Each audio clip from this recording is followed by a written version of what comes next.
Greetings and salutations from the Lou Malnati's now studio, right, Derek? That's right. Lou Malnati's, of course, and this is the beauty of Lou Malnati's, aside from the fact that it is the most fantastic Chicago-style pizza that you're going to find, now available in Central Indiana, which we'll get to. But they brought in a thing for the crowd just to throw tomatoes at us over the course of the show. I'm a little worried that we have items that are grabbable and throwable, which is a big problem on this show. You get one of those, okay? That was too easy, brother. I'm in a really good mood. We've got a really good show coming. You get exactly one of those before there is a serious problem. It is episode number 80 here of Query and Schultz on the ISC Sports Network. That would mean, of course, that it is named after the greatest receiver in the history of the National Football League, none other than Steve Largent, right?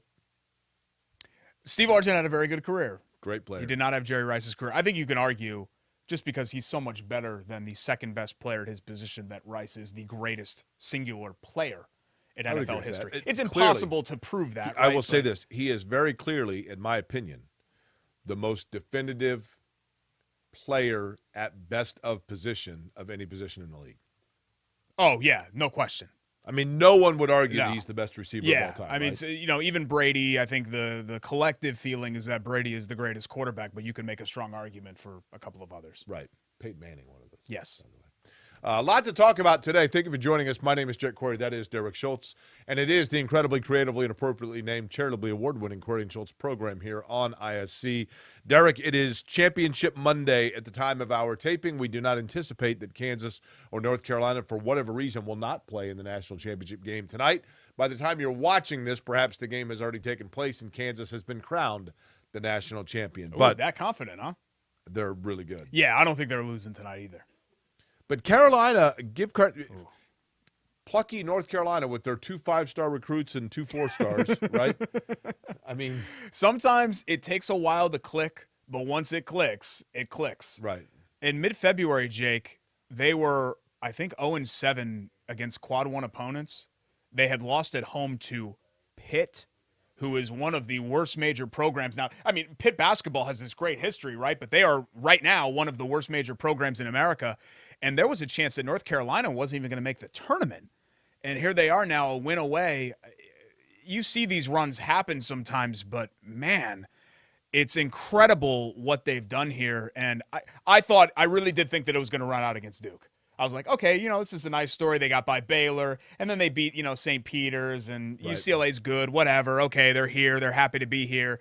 But for them to come through the way that they did and make all the plays down the stretch and end Coach K's career, how about that? What a story. By the way, want to wish a happy birthday, 15th anniversary since the beginning of Bailey & Wood. Bailey & Wood, of course, locally owned and operated, Derek, and when it comes to not only getting the best mortgage rates, but working with people that are giving back to the community and involved and invested in a family-owned business. Happy 15 years. Reason they've lasted that long for Bailey & Wood. I think I remember year one. If it wasn't year one, it would have been like year two, because I believe Mike's original location was in a strip right off of 31 in Franklin, right when you got by. Actually, I guess it would have technically been Whiteland. Right after you get past Whiteland High School, you know what? I think that's just Main Street that goes through there, and there's a church, and then there's the high school on your right.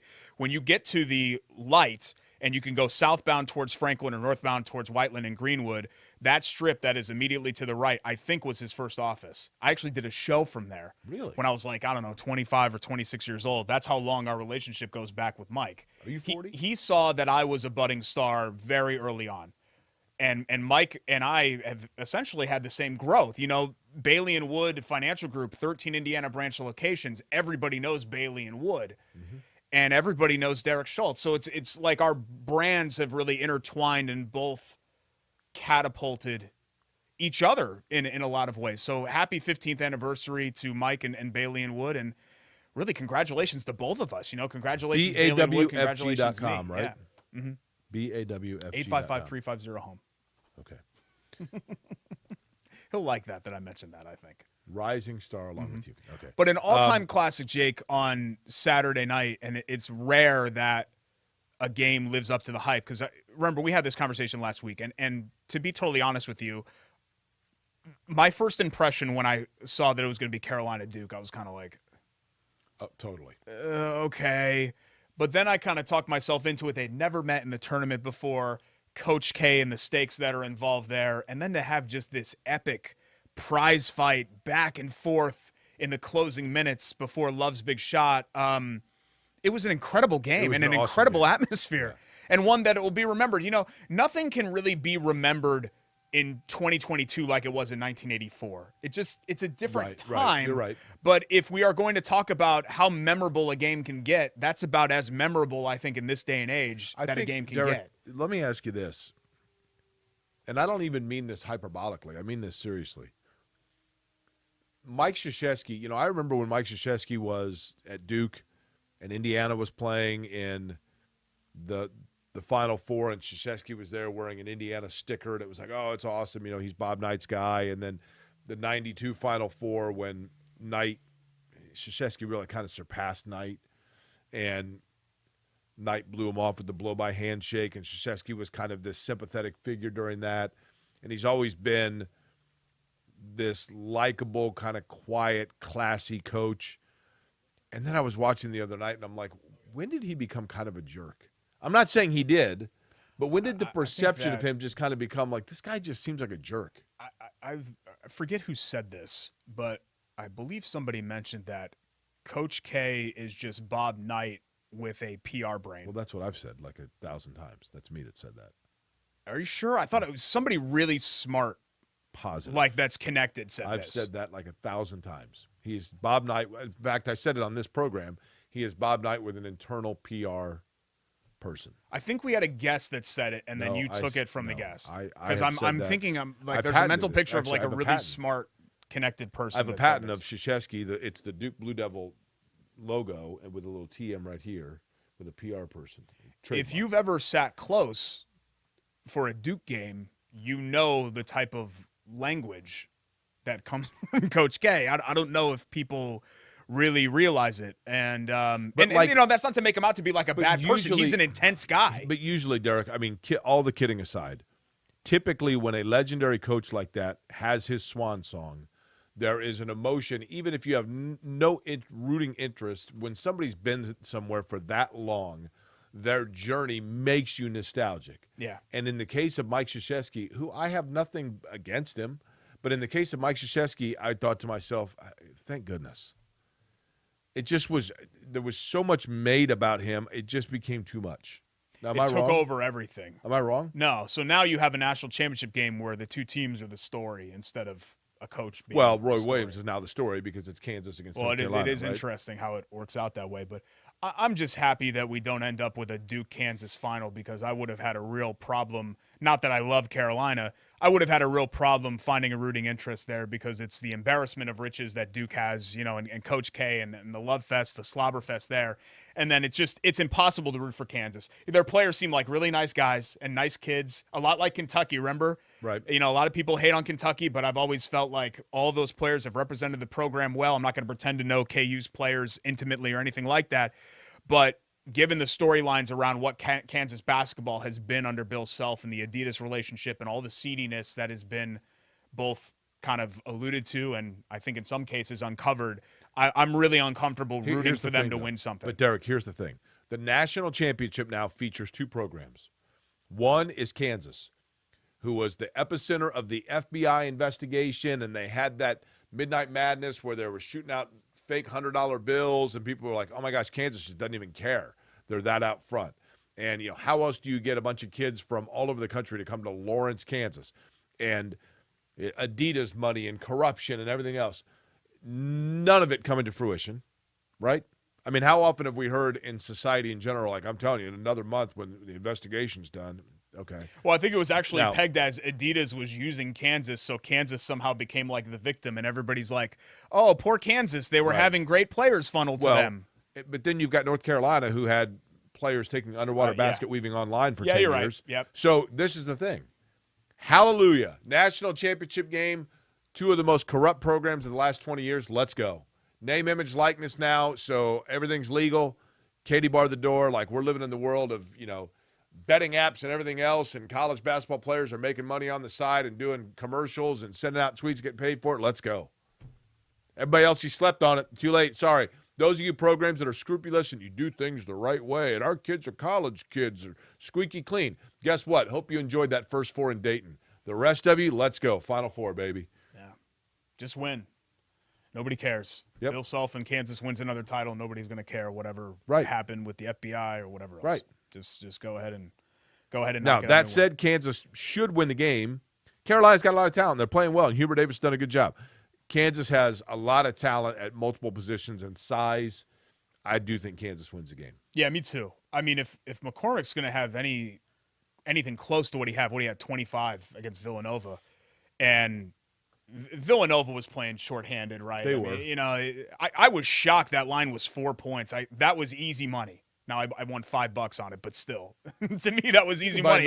I couldn't believe it when I saw. You can buy 2 more pair of pea-stained pants. Yeah, there you go. Exactly. Fill out my wardrobe a little bit, but they seem to be out my wardrobe. Just helping off of him and then leaving shooters wide open. I mean, Kansas was shooting at a ridiculous clip, but they were all wide open looks, and great players are going to make wide open looks more often than not. I think they were shooting 70% from 3 at some point. I don't expect it to be a runaway or anything like that, and I think Carolina will hang around because of their talent level. But I think when the dust has started to settle here over the last couple of weeks, more and more Kansas has cemented themselves as the favorite. Right. What they did in that second half against Miami was the best 20 minutes of basketball I saw anybody play this entire year. I mean, they were incredible. And yeah, it's Miami. They're a 10 seed, right? And their carriage is turning into a pumpkin, but Kansas was it was unbelievable. Is it the carriage that turns into a pumpkin, or does Cinderella turn into a pumpkin? No, Cinderella stays human, but she turns back into like a chambermaid, right? And not a princess anymore. No, I think she turns into a pumpkin. No. So the fairy godmother turns the pumpkin into a carriage for her special night with Prince Charming. Okay. But at midnight, everything turns back to what it was. So the carriage turns back to a pumpkin. The mice turn back from horses into mice, and then Cinderella turns back from this beautiful princess into kind of like the chambermaid. Does she go back to scrubbing floors? Oh, yeah. What's the happy ending in this? Yeah. Well, there's a glass slipper that's left, and Prince Charming goes around to find who is the lovely lady that had this slipper, and he tries to fit it on her 2 sisters who are terrible, and they both have big, ugly feet. And then he goes to the princess and has no idea. She's just a chambermaid, and the slipper fits. So then he marries her, they kiss or something, and then happily ever after. How do you know this? I watched all those movies as a kid. You don't know the story of Cinderella? I guess Cinderella is kind of a niche thing. Have you ever seen Wizard of Oz? Yes. Yeah, that's another really niche movie. How about Star Wars? Star Wars sucked. I mean, come on, man. Cinderella? But here's like, I'm not talking about Encanto here when you have like a 4-year-old, what Encanto is. You probably don't know that. I saw Pinocchio. I don't necessarily remember. There's some guy named Geppetto. Geppetto. He plays with toys. Great. Well, he's a toy maker, and he wants to have a real son, so he prays for it and says, "Hey, can you make him into a real boy?" And then suddenly Pinocchio becomes a real boy. I forget the fact that you watched most of these like 15 years ago. For me, it's been almost a half century. So maybe that is. Yeah, I mean, there's a 10-year gap in between, but I think what it is just I retain information a lot better than you do. Dumbo? Do you remember Dumbo? Yeah, I do, yeah. Which one has the big whale? And the racist crows. What's that? The racist crows were in Dumbo. Racist crows? Yeah, I think they actually took them out of the movie. That's Song of the South. No, but they also made a reappearance because they got rid of that from the Splash Mountain ride. Zippity-doo-dah, zippity. Yeah, that whole thing. My, oh, my, what a wonderful day. Here, let's kind of steer this back on track. I don't want to get too far off. What I meant to say was Miami had this great run, and then Kansas really dominated their run and knocked them right out of the tournament. But I think from that point on, clearly they've been the favorite. But then again, look, one game, right? Oh, yeah. No, I am absolutely not saying that Carolina can't win. I just am saying that I think Kansas is pretty clearly the better team. We have a lot to get to in this episode of Query and Schultz, including new sponsors that are on board. The Brand Fine Chocolates, we'll get to them and tell you about what you can expect for Mother's Day and Easter coming up. But Butler has a new basketball coach, new to an extent. He's an old coach, but he's not really old. We'll get to all that. We'll explain what it means, and is there some drama in Bloomington with Indiana basketball? We'll get to that as well. It's Query and Schultz here. You're watching it, episode number 80, ISC Sports Network.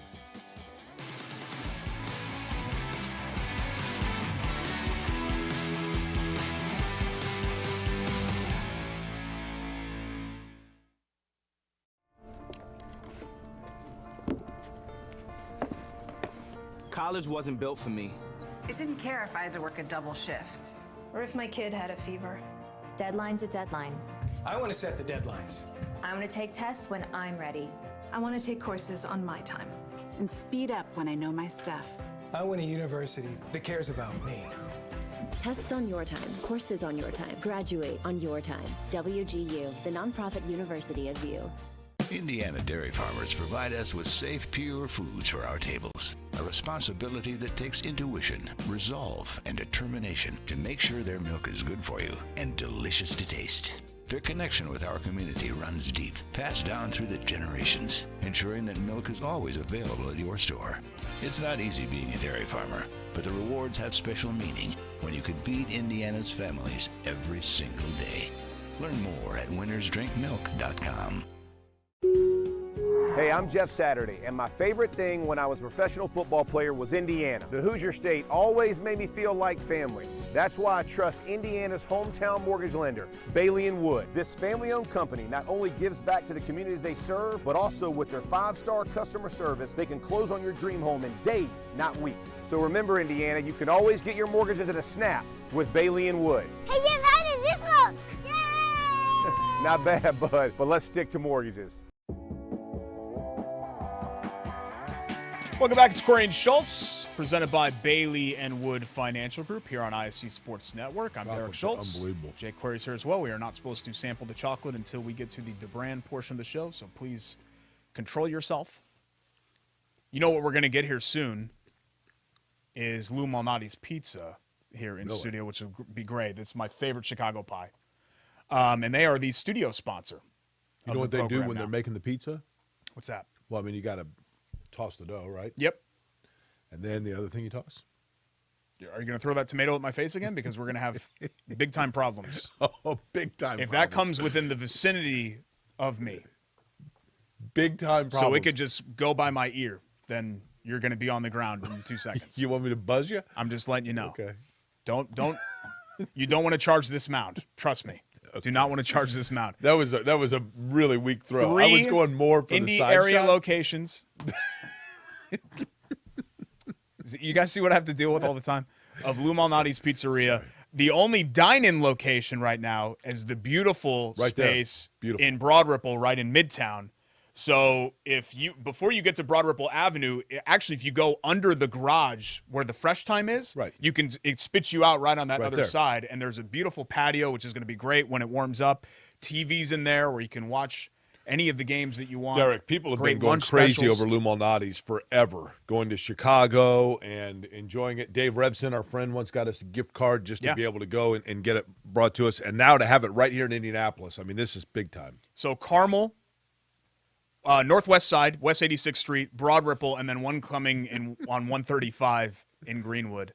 And LouMalnati's.com, you can order online. All of those other locations are carry out or delivery. It didn't hurt when I hit you, right? No, I just don't want you to throw anything at me. Plus, you're taking them all out of here. This is a prop. It's supposed to be on here so they can see the delicious, obviously these aren't real, but the delicious Malnati's tomatoes that go into each pie and the can. And Mark, the owner, by the way, IU grad. And we're going to have him on the show coming up here eventually.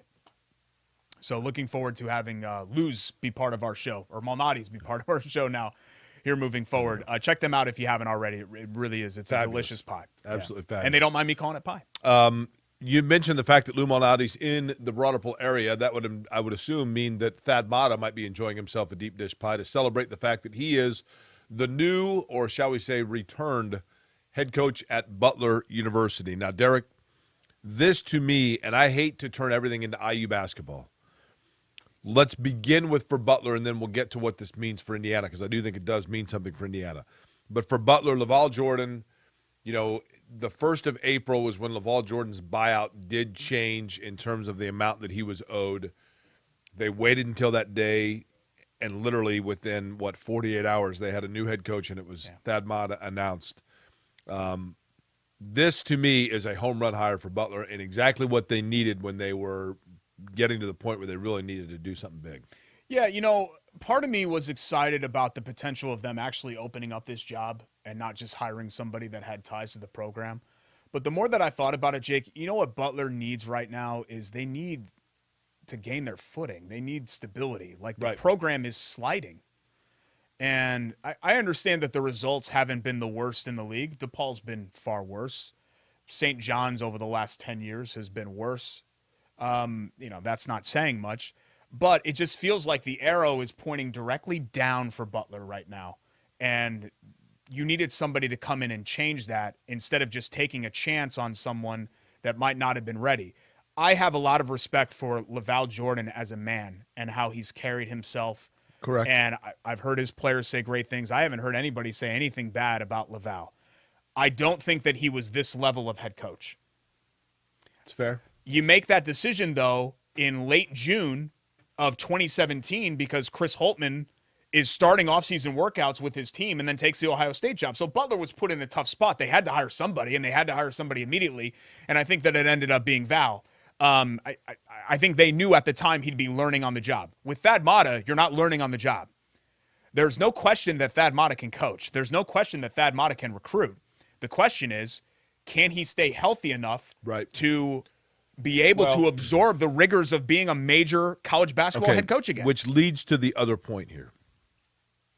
Thad Matta was on staff at Indiana University as the Associate Athletic Director of Basketball, or paraphrase thereof of that title, under Mike Woodson as the head coach, and then, of course, Dane Fife, an assistant coach who has departed. When Mike Woodson was hired as the head basketball coach at Indiana, Scott Dolson, the athletic director, hired him. And Dolson, not Woodson, Dolson then hired Thad Matta and Dane Fife as a supporting cast to Mike Woodson in two different kind of areas. Basically the training wheels for Mike Woodson as he made the acclimation from NBA coach to college coach.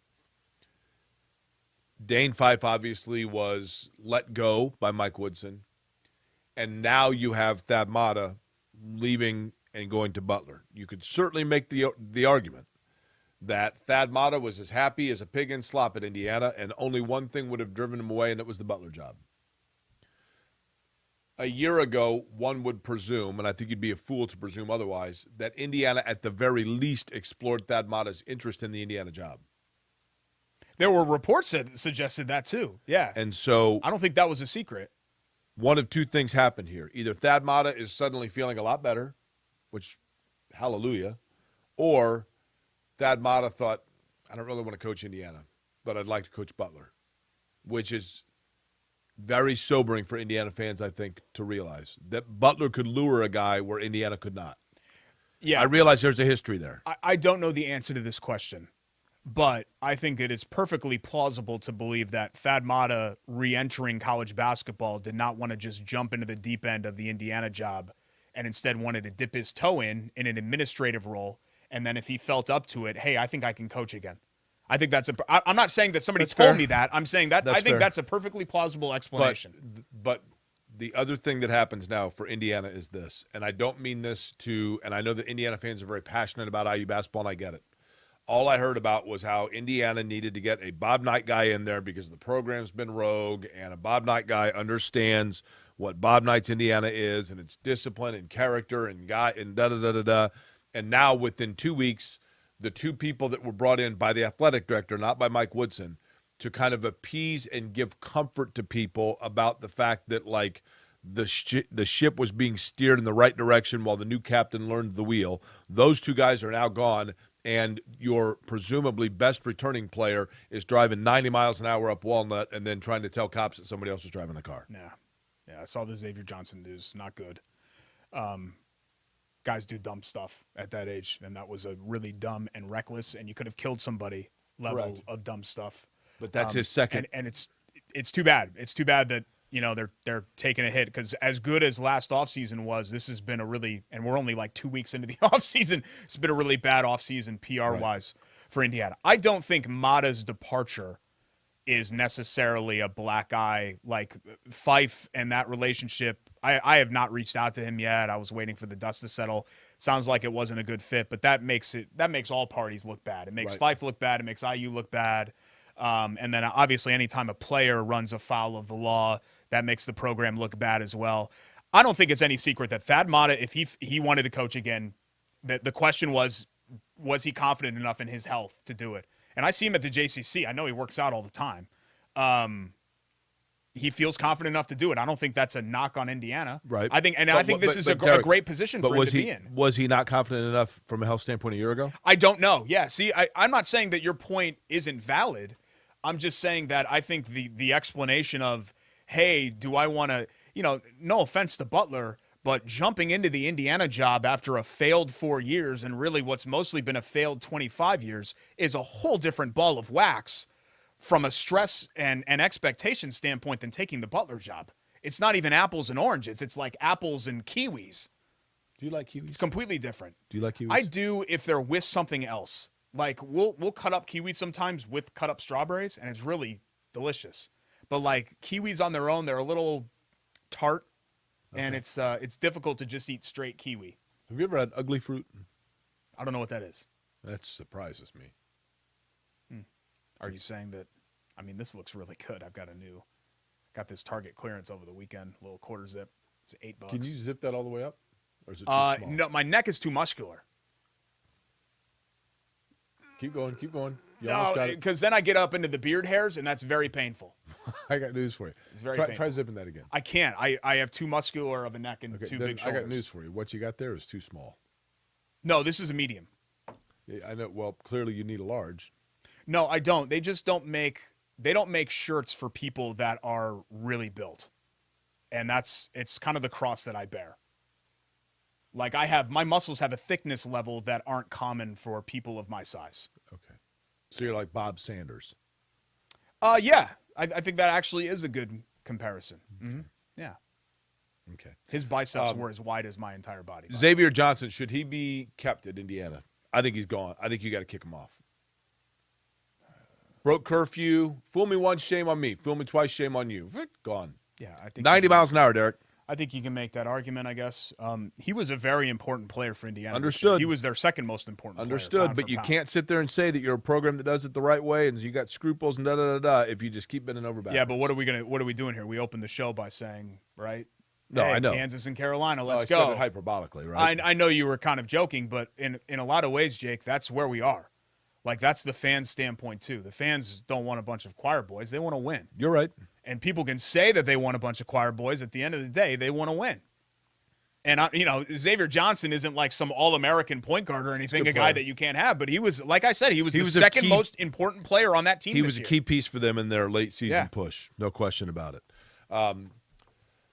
Be curious to see what happens with Xavier Johnson. But, again, congratulations to Thad Matta as the new head basketball coach at Butler University. Time now, by the way, speaking of Butler and speaking of Butler basketball, big supporters of Butler basketball. Matter of fact, their sign used to hang in Hinkle Fieldhouse right there behind the basket. Love heating and air conditioning. That's because Phil Love, a Butler guy in his own right. Love-HVAC.com. Love Heating and Air has been around now for over 100 years in Central Indiana. 100 years. How do you last that long? Very simple. Great product. Knowledge of that product, and commitment to customer service. That's what you get with Love Heating and Air. And in addition to that, 24-hour on-call maintenance. Love-HVAC.com, 317-353-2141. Derek, each and every week, our Love That Play, your nominee is. I think this is an easy pick. It wasn't a game-winning shot. It was a game-sealing shot. The second that this shot went in, it was the knockout blow, and you knew Duke wasn't getting up from the canvas. And it was Caleb Love's long three-pointer. Oh, Love. Yeah, no exactly. Relation. It fits, yeah. No relation. Love HVAC and Caleb Love. A little extended out from the three-point line. It was a one-point game. Heck of a shot. And they were trading baskets at that point. So it just felt like that was the real knockout blow for them to add another possession onto the lead. And what I love about the story is that Caleb Love's dream school was Duke. He was the 13th overall player in the country. He was the second point guard. And Duke never offered him. They were, when you're Duke, you can laser focus on, not that Carolina can't, but Duke laser focuses on a couple of guys, and if they say yes, those are their guys, and they filled out their two deep in their backcourt, And Caleb Love was not part of it, so he said, fine, I'm going to go to Carolina. Apparently his dad was a big Carolina guy, and here he is ending.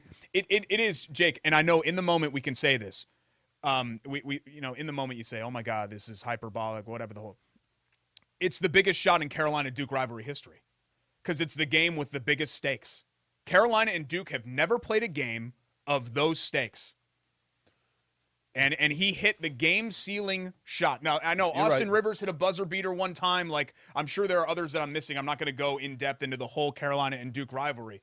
But this great, probably the best rivalry of the sport, it is the biggest shot in the biggest moment in the biggest game of that rivalry. Which has better uniforms? Oh, the Carolina blue is gorgeous. I mean, it's just the only shade of blue that I like more than that is the UCLA blue. Yeah. Well, they're similar, but yeah. Yeah. But it's just it's sharp. I haven't always loved the I know some people like the diamonds on the side. I haven't always liked that.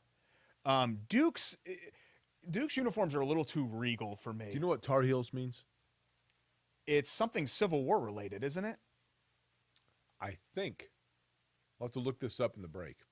Which, if it is, I'm surprised they haven't changed it because they changed. I think Tar Heels simply means people that barefooted would work in the tobacco fields. Oh, okay. See, I thought it was like I could be wrong. One of like the Army of North Carolina and those fighting now. Tar Heels. I don't know where I heard that. I might have just made that up. I don't think I made it up. I don't know why I would have come up with that. Just on my, I thought I read that or something somewhere. I'm looking up Tar Heels meaning. Here we go. You ready? I'm big into the Civil War audiobooks right now. Here's what it says: Tar Heels, a nickname applied to the U.S. state of North Carolina. Okay, yeah, thanks. The origins of the Tar Heel nickname trace back to North Carolina's prominence in the mid-18th and 19th century as a producer of turpentine, tar, pitch, and other materials from the state's plentiful pine trees. Okay, not tobacco. My apologies. Tar Heel was often applied to white laborers who worked to produce tar, pitch, and turpentine. The nickname was embraced by North Carolina soldiers during the Civil War and grew in popularity as a nickname for the state and its citizens. Okay, so I wasn't hallucinating. That did have some. I don't think they had to be exclusively white. Tie. At least I hope not. Yeah. Okay. At any rate, what do we have to get to next? Peyton and Matt Ryan are buddies. Yeah, I want to talk about that. Also, we've got our hoagies and pick hops. Up some of these tomatoes from around Hoagie here? of the week. Yeah, just toss them all over the place. We have so many sponsors on this show now that it's hard to fit everything that's on the table. We'll come back and talk a little Colts. Peyton and Matt Ryan next. It's Query and Schultz, ISC Sports Network.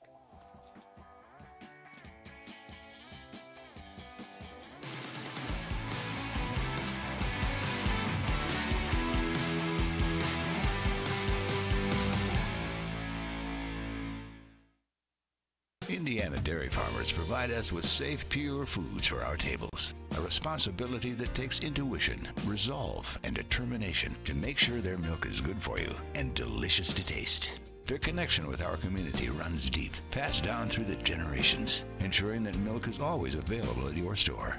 It's not easy being a dairy farmer, but the rewards have special meaning when you can feed Indiana's families every single day. Learn more at winnersdrinkmilk.com. Hey, I'm Jeff Saturday, and my favorite thing when I was a professional football player was Indiana. The Hoosier State always made me feel like family. That's why I trust Indiana's hometown mortgage lender, Bailey & Wood. This family-owned company not only gives back to the communities they serve, but also with their 5-star customer service, they can close on your dream home in days, not weeks. So remember, Indiana, you can always get your mortgages at a snap with Bailey & Wood. Hey, Jeff, how does this look? Yay! Not bad, bud, but let's stick to mortgages. Rolling right along here on a Monday. I don't know. You might be watching this on a Tuesday or a Wednesday or I already took a bite of my sandwich. Friday. Yeah. I send these to Christina every week, so I wish you'd be a little bit more professional with our tie-in with hoagies and hops. It's Query and Schultz, presented by Bailey & Wood Financial Group. Thanks so much for joining us. We're on to our hoagies and hops hero and hoagie of the week. Derek. And she's thrilled that the sandwich is so good. I couldn't wait until we get to it. Well, I wanted to show the actual construction. We'll get to the sandwich here in a second. You have one over there. No, but I mean, this is a little like self-serve here, where I've got elements of this sandwich that I want to put together, and you just built it and started chewing it and eating it. Well, I'm not dropping F-bombs. Well, I mean, you look like kind of a slob right now. and it's important that we're buttoned up and professional on this show. You can't even zip it up. I can't zip it up because my neck is so muscular. I'm sorry for throwing my ish around at the JCC a lot. Okay. So the Hoagies and Hops, I'm calling it a phenomenon because that's really what it is. It is. People have just gone crazy for the misplaced F-bomb, the first show that they did. And I've just been getting tweets and texts. I got a video from Darren with his son that went into Hoagies and Hops, and they had Hog Islands, and then they went back the next time. It's been great. It's great to support not only a local business, one in my neighborhood, which is I'm especially passionate about in Butler, Tarkington, that section of Midtown, but also one that really is like it shouldn't be a secret anymore. It's the best sandwich in Indianapolis. Like, we're not saying that because they partnered with us on the show. It is the best effing sandwich in the city, period. It is. You can leave out the profanity. But. So it's been awesome to see everybody pour in the support for Christina and her crew over at Hoagies and Hops and going in and getting the chili water brew. And we've got the growler right here. The sandwich this week is you've got something on there. Yeah. This is why you don't. Go ahead. I'm serious. Like, the neck is not the only muscular part of me. You're aware of that. This is called the Pit Twist. Mm-hmm. So, and I'm going to build it for you, for everybody on here. So, obviously, you've got the bread shipped in from Jersey. You've got the D&W ham, Black Forest ham, and you got the provolone and a little mayo. But Christina wanted to incorporate, it's Eastern PA, right? When you think of hoagies and cheesesteaks, you think of Philly. Western PA and Pittsburgh, she wanted to incorporate all of PA. So she was like, in 2015, hey, what can I do to incorporate Pittsburgh? So she said, how about a pit twist with a play on Primanti Brothers? You know how they put the fries on the sandwich and the slaw? Instead of fries, hers chips and slaw. So, Slobber over here already ate his sandwich, but what he was supposed to do was show you, like I'm about to show you. Dirk, nobody can see what you're doing. Put the slaw on here. Hey, yeah, you do can see. it up here where people okay, can wait. see it. Here, hold on. Let's try to get that. Can we do that with the camera? Can your little hands do it? Okay, here, wait. Jordan's actually coming in the studio. Okay. Sorry, can anybody hear me? I need to be on camera here. Can we have a do meeting about this next time? We can get all this in post. We can get all this in post. We'll edit it and make it look great. We'll get the camera on focus. Okay, perfect. Got a whole little area right here. All right, here we go. 3, 2, 1. So this is the pit twist. So I'm going to put the slaw. Split out right there. Split out. Get the slaw in there. And then the chips. And this is, am I allowed to say, Greg, that this is your favorite sandwich? Yes, sir. This is Rake's favorite sandwich at Hoagies and Hops. This is his order, the pit twist. Get all nice in there. And then you get the crunch. You give me a napkin. Of the potatoes. You even hear it? I need a napkin. You don't have any napkins here. What? We don't have any napkins. I didn't bring it in. Yeah, sorry. I've got slaw on my hands and everything. Can you get that? So the pit twist, hoagiesandhops.com. I'm not touching any mayo that's on you. Okay. 42nd Boulevard. Go in there, enjoy some of the games, grab a chili water brew, and thanks to Christina for the partnership. It's been awesome. Hero of the week. Not you. You forgot napkins. I don't think he ever actually played for this team, but do you remember that he was supposed to sign for the Eagles, Frank Gore? Yes. And I think at the last minute, backed out. I think, if memory serves, now this was 7 years ago, so ironically enough, this is when Hoagies and Hops started, but in 2015 in the offseason, Frank Gore had just wrapped up his 10th year with the Niners, and Andre Johnson was with the Texans. And there was I don't know if there was an agreement or what it was. The common feeling was that they were both Miami guys. I think they were teammates there. Was that they were a package deal. They were both free agents and they were going to go somewhere. And people thought they were going to go to Philly to the point that it was like a done deal. And then I don't even remember the circumstances Gore, it was reported that he had agreed, right? Yeah, it was 7 years ago. So I'm trying to remember just off the top of my head here. But we woke up doing the show one day and they were like, well, Gore's going to the Colts.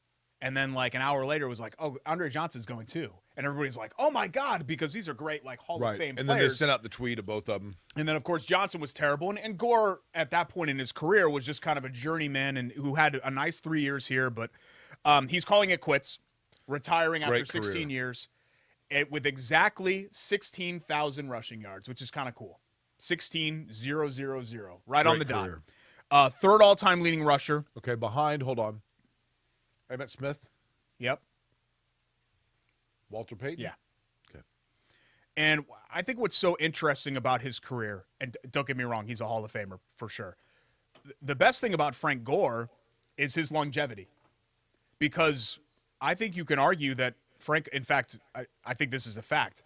Yeah, look, Derek, Frank somebody else came prepared here. Frank Gore was never the best running back in the league.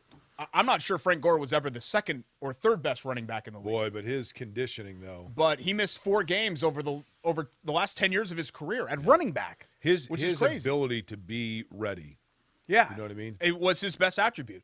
Like, I think if you're ranking the top 10 running backs of all time, I'm not even sure Frank Gore is one of the 10, but he's the third leading rusher, and I think there's something to be said about being very good to very good for a long time, even if you were never great. He never showed at the complex. He never showed up at the complex with lunch and no napkins. Thought ahead. Look, it's not my fault that you're a slob and that you devoured that. It's already gone, right?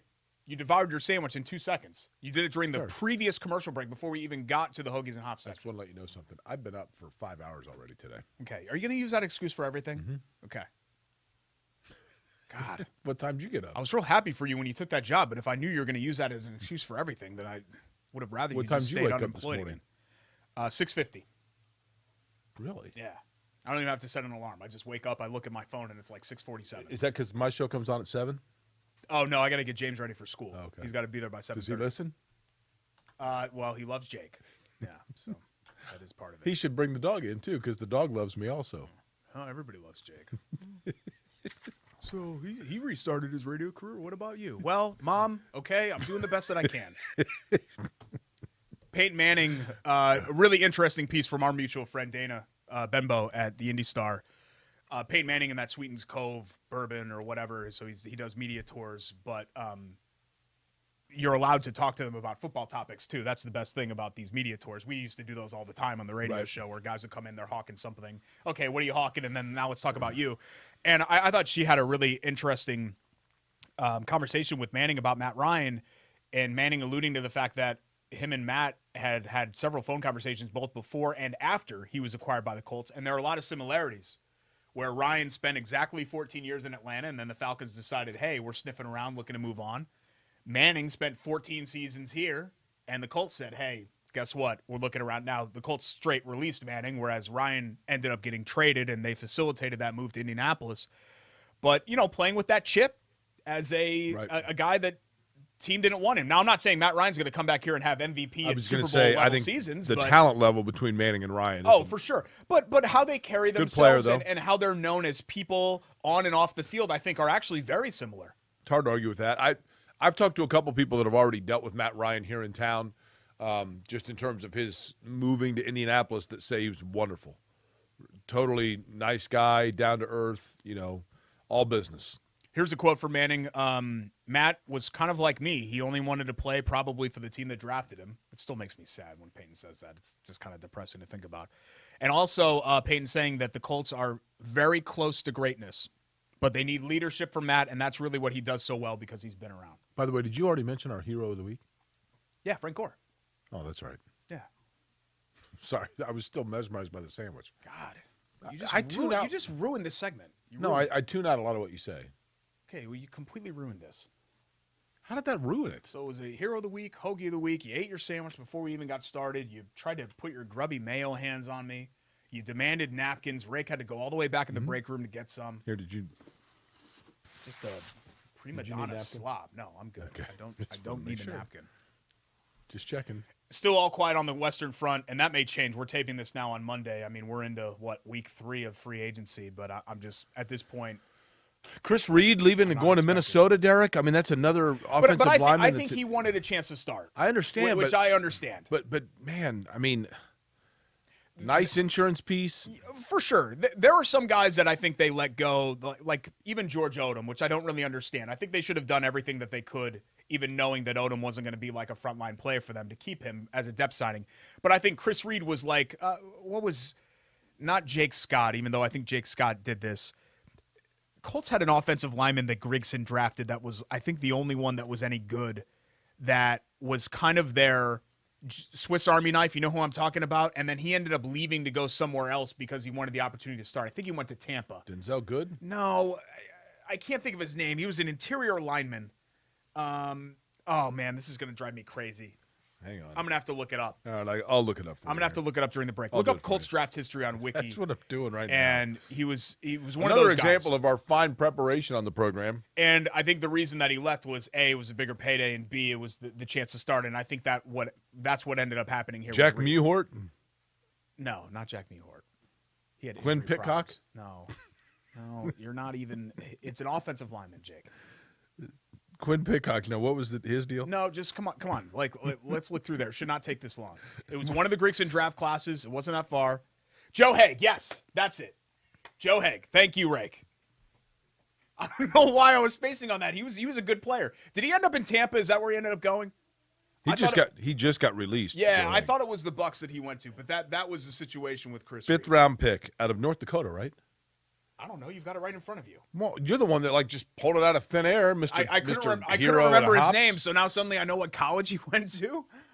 I needed Rake to help me with the graphics on the screen. Joe Haig, apparently now he's with Pittsburgh. Okay, great. He did go to Tampa in 2020. Yeah, that's what I think was the Chris Reed deal. I think that it was similar to that.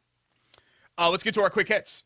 Brought to you by our friends at Stewart Tire and Auto. Anything that you're looking to North do Dakota State with your car, anything at all, you got to call Darren and our friends at Stewart Tire and Auto. Darren Oil just helped me changes, out. Brakes, rotors, all that stuff. I sent somebody to Darren who was in a really tough situation, and Darren said, bring him in here on Thursday. I'll take care of it, and boom. My buddy called me afterwards, was like, man, that guy was fantastic. And that's what you get from Darren. And, it's a family business, right? Stewart Tire down on the south side, Stop 13 Road, just north of Greenwood Park Mall. But, Derek, when you got a guy that's worked from the trenches, worked his way up at Stewart Tire like Darren King has, and then puts together his money along with his wife and gets the kids involved and says, this is going to be my baby, then he treats it that way, and he treats you like family when you go in there. Yeah, he's great. I mean, we've been taking our cars down there, and it's the extreme south side. I mean, it's right on the county line. Stop 13, it's technically Indianapolis, all the way from Midtown, because we know the kind of service that we're going to get at Stewart Tire and Auto. You can follow him on Twitter at Stewart Tire, Stop 13 down Indianapolis, south side. Darren and his crew are going to take great care of you. Quick hit number one. The other day, in the middle of my sleep, I bit my tongue. Have you ever done that? Yeah. And I'm on blood thinners. Well, my tongue I keep tasting blood. Should I tell you? I don't know if I want to tell you this story. What's that? Well, there was if I get some blood on here, I used to have this dream that I was trying to eat a Tic Tac. You know how I love Tic Tacs. Mm-hmm. And I couldn't eat it. It was in my mouth, but for some reason I couldn't eat it. And I would wake up and I was grinding my teeth on my tongue stud when I had a tongue piercing. And it would be like this reoccurring dream about the Tic Tac. And I'd be like, I wake up and I was trying to bite it. You could still, I don't know if you can see the hole anymore in there. But yeah, I had the tongue stud for 4 years. And I used to have that dream. I don't have that dream anymore, thankfully. Yeah. No, we don't need to get that close. Did your tongue, was your tongue like mangled when you wake up in the morning? No, but sometimes my teeth would hurt. Why didn't you just start taking it out when you went to bed? I would take it out to clean it every couple of days, but it was actually, I didn't want to keep taking it out and putting it back in because, you touch it and there's bacteria and, you don't want infection. So that was part of that. Okay. Yeah. I ran with a tough crowd. Oh, I'm sure. In Trumble, Connecticut. Ran with yes. kind of a tough crowd. Yeah. Quick hit number one. The Major League Baseball season begins this week. I'm not sure if anybody actually knows that. Maybe they do. All I got to say is we're in early April. Reds still in first. The Dodgers with their all-world lineup, huge favorites at plus 500. LA followed by the Blue Jays. That's another stacked team, plus 800. I really thought by the end of last year, the Blue Jays I thought were the best team in the American League. And, we're sitting at home during the playoffs. Defending champion Braves, plus 900. The Astros, plus 1,000. I'm a little bit surprised that the Yankees are fifth. Maybe it's just because they're the Yankees and Vegas knows people are going to put money on the Yankees. I have no idea. Cubs are plus 10,000, and the Reds are plus 12,500, whereas Jordan's Orioles, and your Orioles, I guess, plus 50,000. Cute fella, really. To win the World Series. Yeah. Pirates? Same thing. The Pirates. That's worth putting down. The Pirates' opening day payroll is $34.27. I'm pretty sure. Really? Yeah. I might be off by a cent or two, but they've spent like $5 on their team this year. It's embarrassing. Orioles too. Again, I don't want to get on my soapbox here and you say, okay, Schultz, you're the Yankee fan. The biggest problem in baseball. That was the 79 series, the Bucks and the Birds. The biggest problem in baseball is the Orioles and Pirates. Teams that aren't even trying. That's the biggest problem. Not the Dodgers, not the Yankees. I'd like to go to an Orioles game. You have a league that is supposed to be competitive, and instead you've got owners in these cities that they just want to cash a revenue-sharing check. They have no incentive at all to put a competitive team on the field, and it's a shame. Fair enough. That's all. Done with the soapbox. Okay. Quick hit number 2, Carson Edwards returned to Indiana on Sunday night. I was Had there a last nice night. game. Yeah, I was there last 13 night. points for the Pistons. Looked good. Hit his first shot. 7th straight loss for the Pacers, but hey, great. 2-year deal for Carson Edwards, right? Oh, is that really what it was? He signed signed yesterday with Detroit. No, I know they just flew him in. He was averaging 27 a game in the G League. He came on with Detroit. They put him out there immediately. It was interesting to me that he was calling offensive plays, and I'm like, yeah. I think there's a role for him. I don't think he's ever going to be like a frontline NBA player, but I felt all along that Carson Edwards would be in the league as a rotational piece. And I still hope that for him. That was his 69th NBA game last night. Really? Yeah. Okay. Quick hit number 3. So he played 68 games before he joined the Detroit Pistons. Yeah. No, I don't know. I just thought some people would find that to be a nice factoid. Rest in peace, Estelle Harris. One of your favorites. The longtime actor, best known for her role as George Costanza's mom. Also in voiceover work. Passed away at the age of 93. George, I'm hungry. Here, Ma, have some Tic Tacs. Kind of love this story, too. She was preceded, well, not that they're both dead, but she was preceded in death by her husband of almost 70 years who died just this past January. Really? Yeah. That'd be a good way to go out. Like, Ashley and I go out within, a couple months of each other. Because I don't know what I do. I'm so, reliant on her to do stuff. Well, you'd go before her in this scenario. Oh, I guess so, yeah. I don't know what she would. I don't know. I mean, she does. Yeah, she does pretty well. She does take advantage of my brand and all of that for sure. But that's just part of the relationship, and the fact that we just don't really have a private life anymore. She probably would be very sad upon your passing, but excited to date a guy who wears zip-ups that actually zip. I got recognized at a liquor store. I'm in a liquor store twice a year, but we had a social because I have social gatherings twice a year. I went over to a buddy's house to watch the Final Four games, and they had some people over. And the clerk at the package store goes, "Hey, are you Derek Schultz?" And I said, "Yeah." And he's like, "Oh man," he's like, "I miss you. What happened?" Did you say what happened? Did you say too many visits to this place? Thanks Thanks for asking. I was like, we got fired 2 years ago, man. What happened? But he was a nice guy. I've actually seen him in that Packy before, and he's never said anything. Packy? Package store. Liquor store. Okay. The LQ. You guys don't know? Do you guys call them that out here? Well, I'm the only one around here from Indiana. If you're going to pick up beer, you say, I'm going to the Packy? You say, I'm going to the liquor store. That's more of a Boston thing, LQ. I think. Packy. What's LQ? Liquor store?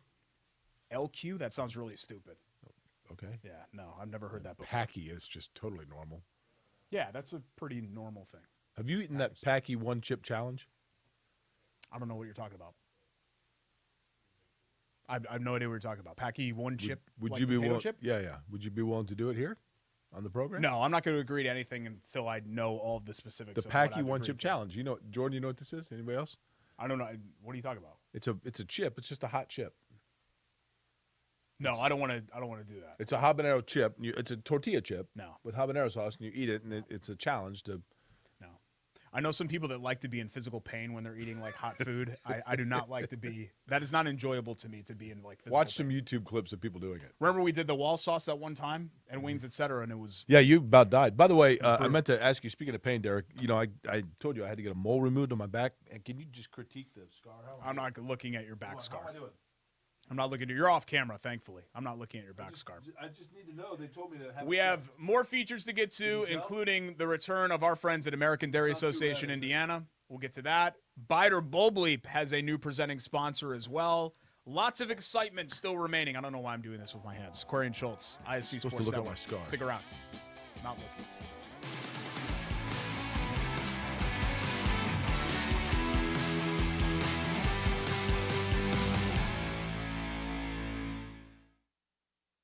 Indiana dairy farmers provide us with safe, pure foods for our tables. A responsibility that takes intuition, resolve, and determination to make sure their milk is good for you and delicious to taste. Their connection with our community runs deep, passed down through the generations, ensuring that milk is always available at your store. It's not easy being a dairy farmer, but the rewards have special meaning when you can feed Indiana's families every single day. Learn more at winnersdrinkmilk.com.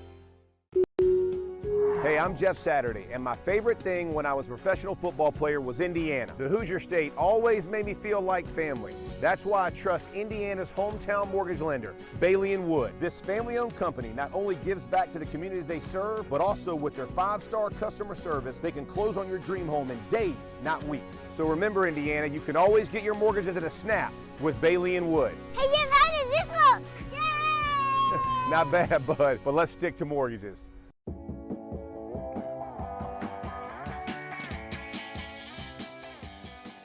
Welcome back, Corey and Schultz.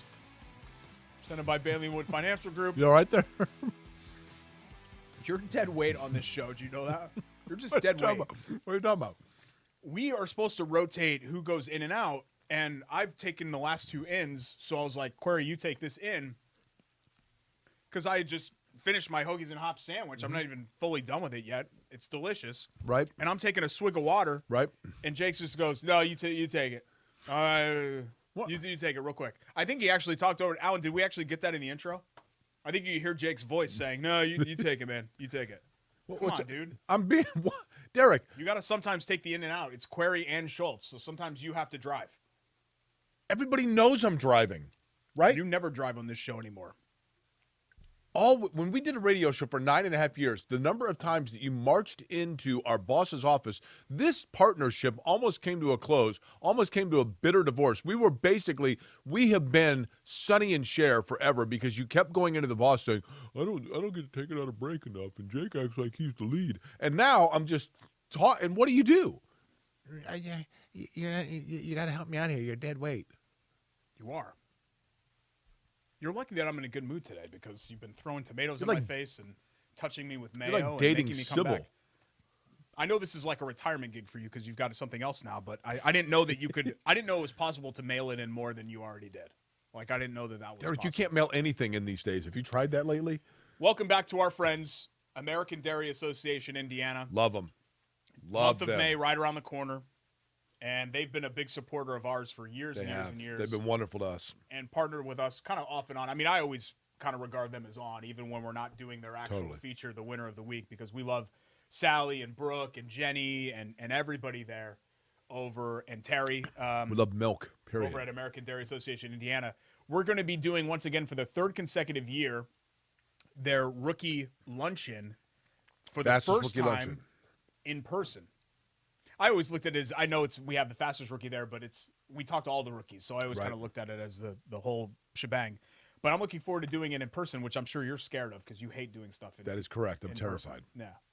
But you can lean on me like you do on this show. Winnersdrinkmilk.com. I'm trying to remember if I remember the milk facts. If I lean on you, what do I do with my upper body? 1 glass of 8 ounces of milk equals enough protein for 2 hard-boiled eggs. That's right. 10 cups of spinach. That's correct. Is there folate or what's the other? No, vitamin E, right? Vitamin E was the eggs. Protein was the spinach. What am I missing? There's a vitamin D in there somewhere. Well, the vitamin D is milk, right? That's just what you get from the milk. There was something else. I'm sorry, guys. I forgot. Potassium? No, that doesn't sound right. Yeah, actually, I think it is potassium. Potassium of a whole banana? We've got them over there. Is that right? Do you want me to go get the milk facts? No, we have so much stuff buried over there. Don't go over there. They're actually taking out this wall over here, so we can't be messing with that. I've got them. Keep going. Jake's all the way in the back now. Keep talking. They're hammering down this wall later today to open up this studio a little bit, and we've got like all the storage that's back there, like cameras and expensive equipment, and Jake's back there looking for milk facts from last year. They're milk, not milk. Winner of the week. I thought this was an easy pick. Congratulations to South Carolina. But Dawn Staley, now with her second title in 5 years, it could have been even more because they were number one when the pandemic season hit, so you didn't even get a tournament for the Gamecocks there. They destroyed UConn last night. Destroyed them. Ending UConn's 11 for 11 NCAA tournament appearance streak. That game, final? Yes. They had never lost the final game? Correct. I didn't hear that anywhere. Are you serious? No. Wow. Maybe you should hang around me a little more often. I knew that they had lost in the Final Four a bunch of times. I never knew that they never lost a title. As much calcium as 10 cups of raw spinach right there that you're drinking. As much potassium as a banana. I was right. And as much vitamin A as 2 boiled eggs. There we go. That's perfect. Pretty impressive, right? Second natty for Dawn Staley. National championship. But even with all the parity of this year's tournament, South Carolina won by an average of 23 points per game. And they're 93-8 over the last 3 seasons. So is this the new Connecticut? I mean, for so long, it was UConn and Tennessee, right? But you've got all of these programs now who are what happened to Louisiana really, Tech? really good. I don't know. They were good for a while. Yeah, they won a couple of natties. National championships. Yeah. Texas Tech did as well. Old Dominion was really good, too, weren't they? Old Dominion Correct. women's basketball. Didn't they? Matter of fact, they won a nat or two. The head coach of the Fever currently won a national championship in 1985 with Old Dominion. Gotcha. But, I mean, for really throughout the 90s, for the most part, I know Notre Dame won it one of those years. Purdue won it one of those years. But it was UConn and Tennessee. It was kind of a 2-team thing. And now at the top, I mean, you've just got absolute superpowers. And you've got more parity than you've ever had in women's basketball. You know what they had a great tournament, and it was capped by a great champion. You know what goes great with your milk? What? Chocolate. Exactly. Right? I thought that'd be a great transition into our friends at DeBrand. Look at this beautiful kit that they put together here for us. Gorgeous. Got a little of everything in here. Can you hand me one of the chocolate bunnies? I want to show the mini ones that are right. You didn't eat them all, did you? Do you like dark chocolate? I'm a huge dark chocolate person. Of course. Who doesn't like dark chocolate? I like any chocolate from DeBrand. So we've got here, as you see, they have already been opened, the dark chocolate mini DeBrand bunnies. Man, look at this here. And these are, I actually feel the bad Rocky eating Road these egg because they're so pretty. Rocky Road egg. There's a full bunny in there too, just milk chocolate. Where's the full bunny? Right. But we love our friends at DeBrand, Indianapolis. Easter's right around the corner. Sorry. Did you Actually, put that you know in what? I'm going to chase this with the milk. DeBrand Fine Chocolates is absolutely spectacular, folks. You can find them up near the Fashion Mall, directly across from the Fashion Mall, as a matter of fact. You can also find them online, DeBrand Fine Chocolates.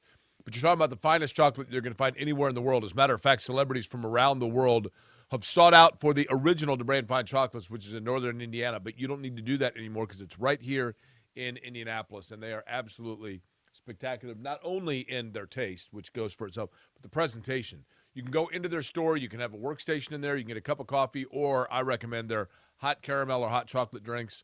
And when you're sitting in there, it is literally like you are sitting inside like beautiful Fifth Avenue, New York City shopping. There's something exquisite about it in general. You can eat the chocolate. Not that there are chocolate bunnies on the floor, but if you drop one on the floor, you can eat it off the floor. That's how clean. Would that be and immaculate chocolate bunny droppings? No. Why would you want to compare it to that? That's not appetizing. You went there, but you said it. Alan, can we edit that? We'll get that in post. All right, 3, 2, 1. It's so clean in there that you could, if you dropped a chocolate bunny on the floor, that you could just pick it up and eat it. Would that be like chocolate droppings? How many times do you want to edit this? I'm just saying. Okay, sorry. 3, 2, 1. It's very clean in DeBrand Fine Chocolates in Indianapolis. Okay. It's a clean store. Gotcha. Get in your mail order right now for Easter or for Mother's Day. You could do that. You could do Mother's that by Day calling too, them at the shop. Either call them at the shop, 317-669-0955, or just go and see Lori or Bill or anybody on their staff in person Keystone at the Crossing, Fashion Mall, right over there, DeBrand Fine Chocolates, Indianapolis. Really happy to have them back as a sponsor.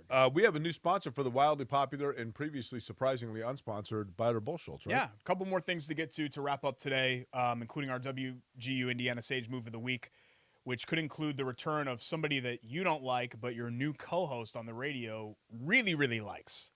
In fact, I think this person is his favorite athlete of all time, if I'm not mistaken. We'll come back with that when we wrap up the show next. It's Query and Schultz, ISC Sports Network. More chocolate to eat, milk to drink, sandwiches.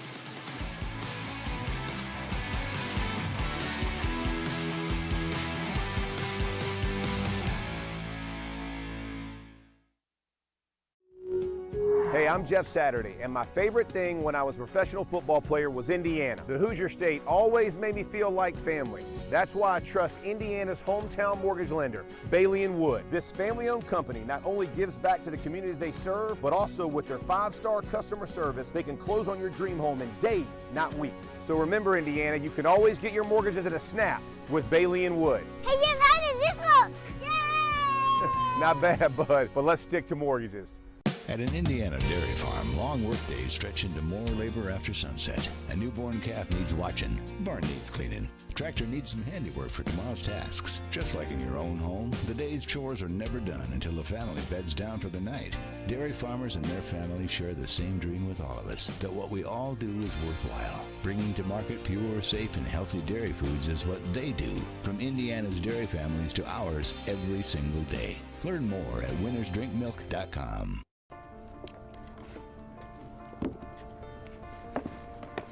College wasn't built for me. I didn't care if I had to work a double shift. Or if my kid had a fever. Deadline's a deadline. I want to set the deadlines. I want to take tests when I'm ready. I want to take courses on my time. And speed up when I know my stuff. I want a university that cares about me. Tests on your time, courses on your time, graduate on your time. WGU, the nonprofit university of you. Welcome back to Query and Schultz. This fine program has, of course, won one award 4 years ago, charitably speaking, when our old radio station decided that they wanted to name us as the best live radio show within our building. At that time, we were the only live radio show within our building, but we took it for what it's worth, and we gladly accepted the award, which consisted of a gift certificate that was expiring in 3 days to a jewelry store that was worth 10% of the least expensive item within the store, right? I used it. Did you use yours? We rushed in there and used them. You did? Yeah, because we were literally given a stack of gift certificates that expired in 72 hours. Dude, that is true, right? During the holidays. Nonetheless, those kinds of fine things about this show are a tradition just like unlike any other, which means that we are also at times for the Masters when we use that slogan. The Masters Golf Tournament going to be taking place in Augusta National, and that takes us to our WGU Indiana Sage Move of the Week. WGU is Indiana's largest online accredited university. You know, there are 700,000 Hoosiers that have college credits out there that they just left on the table. Didn't think that they could go back and complete that degree. Maybe life got in the way, costs, whatever it might be. If you're like me, you thought to yourself, well, those credits expire. I missed my opportunity. Not the case. You can always go back and finish that degree, or perhaps set out for the first time for a life-changing event of becoming a college graduate. WGU allows you that opportunity because it's online, it's flexible, working on your schedule. Ambition never rests, and you don't have to either when it comes to working at WGU Indiana towards your degree. WGU.edu/Indiana for all of the programs that are available. So you did know who I was referring to then. I figured it out. Yeah. And we don't know this for sure. Now, we're taping this on Monday, so he may have announced by now. But the Masters starts this week, and it looks like Tiger is at least going to try to give it a go. Yeah, I mean, he says game time decision. The 46-year-old tweeted that he'd be returning to Augusta to continue my preparation and practice. This was over the weekend. He played an 18-roll practice round at Augusta. Can he just roll in there and play whenever he wants, you think? Is he a member? It's Tiger freaking Woods, probably. But it's really kind of incredible when you consider that accident happened right around when Kobe passed, right? So January of 2020.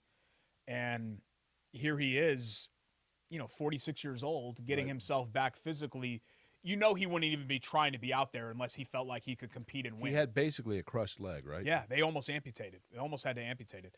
But also I think it's special because, and this is going to make me feel old and you too, This marks the 25th anniversary of his breakthrough Masters win as a 21-year-old when he romped the field by whatever it was, 12 strokes, and shot an 18 under in 97, which was this historic, oh my God, here's his arrival, here he is. Very few players with that kind of anticipation about their career deliver. Yeah. And he has, no doubt. Now, in terms of people like, oh, it'd be so amazing if he comes back, et cetera. Look, every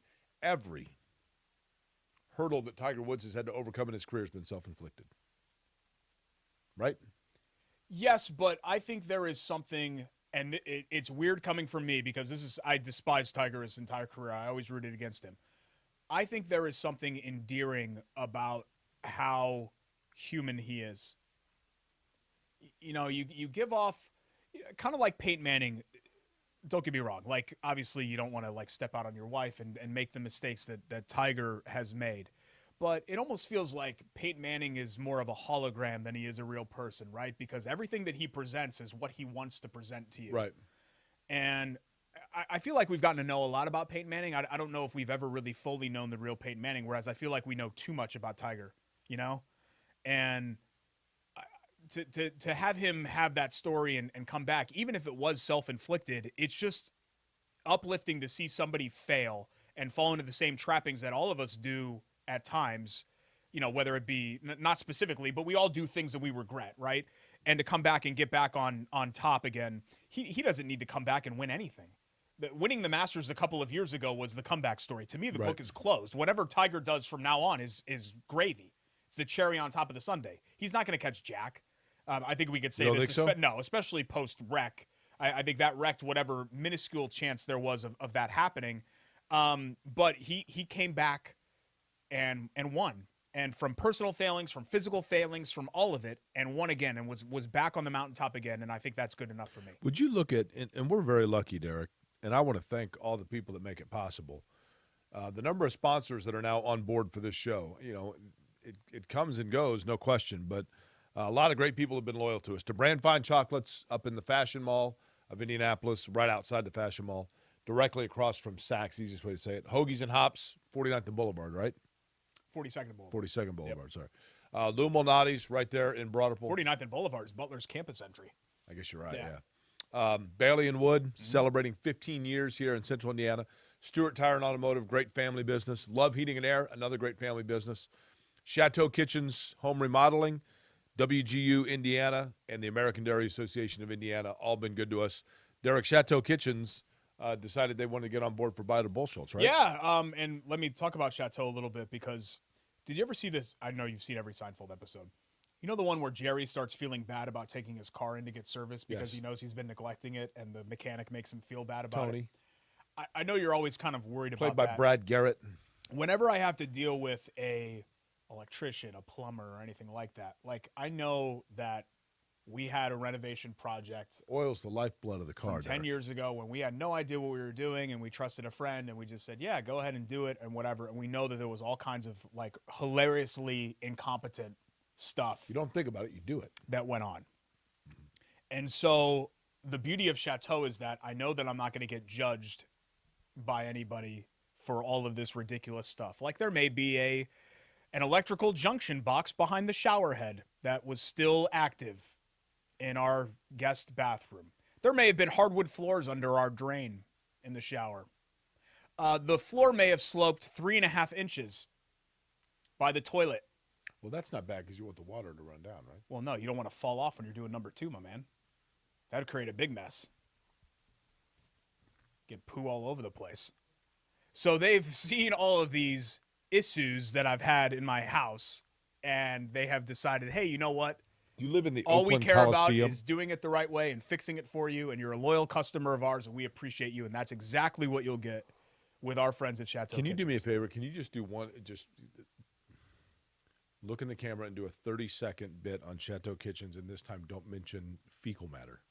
You're the one that opened up the door. ChateauKitchens.com. Check out the before and after pictures on Facebook and Instagram. I'm not sure if we're going to make the before and after pictures because the bathroom's tiny. It's like a 5x7 little room, whereas they do these big, like palatial, beautiful kitchen remodels and den remodels and all of that. But I'll save some of those photos from the before and after because it's going to take another couple of weeks here, obviously, because you can only get one person in there at a time to work. It's such a small space. It's just our guest full bath. And we'll share those with you, and you can see the work speaks for itself. ChateauKitchens.com. They're tremendous, and they decided, Steven, the owner, hey, let's attach our name to Buy It or Bull Bleep. So I said, absolutely. And so they are now the presenting sponsor of Buy It or Bull Bleep. Buy It or Bull Schultz? No, we officially call it Buy It or Bull Bleep. Now, what snarky graphics operators or what co-hosts have to say, call it. I have no control over that, but it is technically supposed to be Buy It or Bull Bleep. Okay. I don't like being associated with the bull portion of that. Here's what we do with Buy It or Bull Bleep. I just discovered today is like Hank Aaron Day. Or, let me think of Ernie Davis Day? Lars Tate Day? Because it's 4/4? Yeah. Wouldn't Hank Aaron Day be July 15th? Yeah, probably.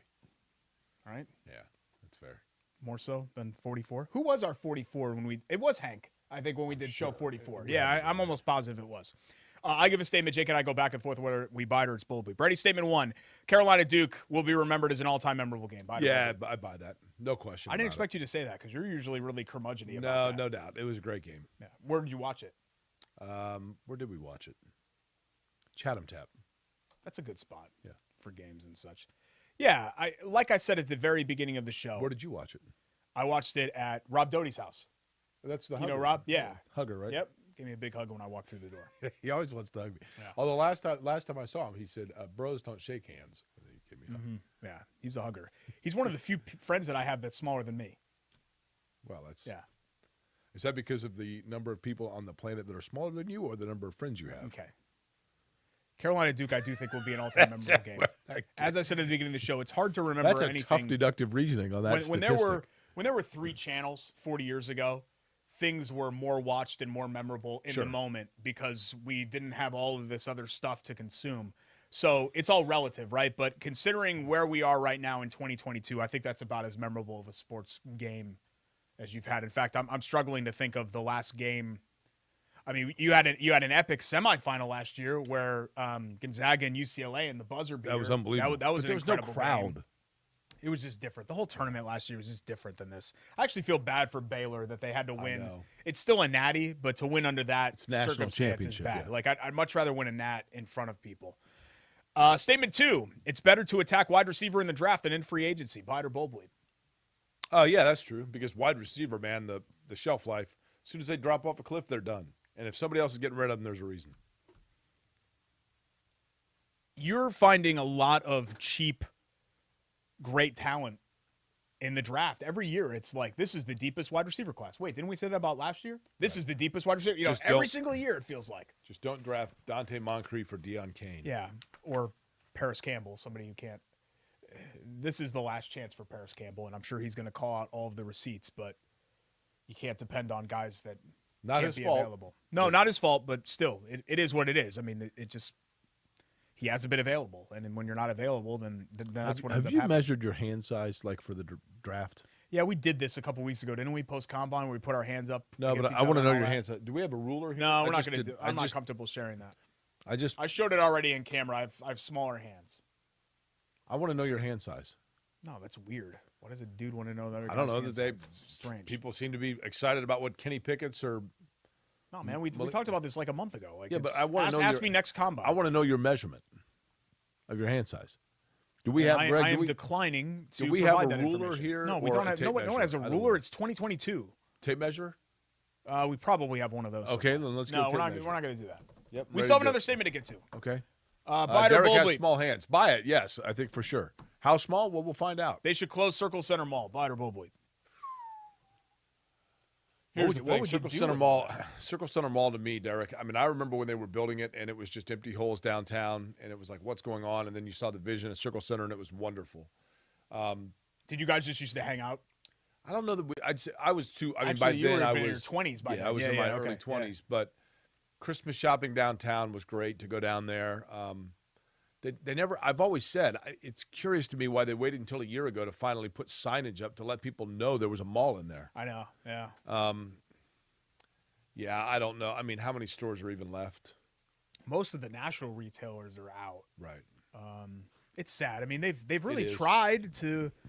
I think they made some of it into office space, and then, of course, Indy Star moved into the old I'm with the assuming Nordstroms. eventually it'll just become some condos. And Yeah, who knows? I mean, it's prime real estate. It's right in the heart of downtown, but you wonder how much longer you're going to keep pretending like the pop-up calendar store I'm is not going to say buy it because I want something to be down there. Yeah, I'm not going to say buy it because I don't know what the solution is. If you bulldoze it or if you empty it, then what do you make it into? You know, this now if this paper, my hand size. Yeah, we're not give up on the hand size, bud.